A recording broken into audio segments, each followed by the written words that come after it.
আসসালামু আলাইকুম। বিসমিল্লাহির রহমানির রহিম। শ্রম আইন নিয়ে আলোচনা করার জন্য আরো একটি নতুন পর্ব নিয়ে আপনাদের মাঝে উপস্থিত হলাম। আমি হুসাইন আহমেদ আকাশ, সাধারণ সম্পাদক, বাংলাদেশ প্রগতিশীল নির্মাণ শ্রমিক ফেডারেশন। আশা করি সকলে ভালো আছেন।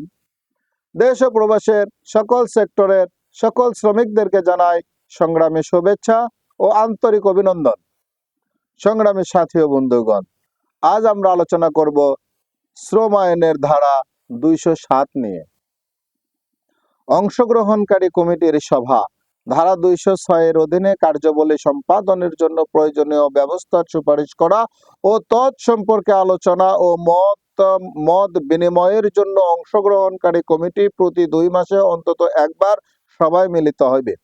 অংশগ্রহণকারী কমিটির প্রত্যেক সভার কার্যবিবরণী সভা অনুষ্ঠানের 7 দিনের মধ্যে পরিচালক ও সালিসের নিকট প্রেরণ করিতে হইবে। সংগ্রামী সাথী ও বন্ধুগণ, আশা করি এই ধারাটি সকলে বুঝতে পেরেছেন।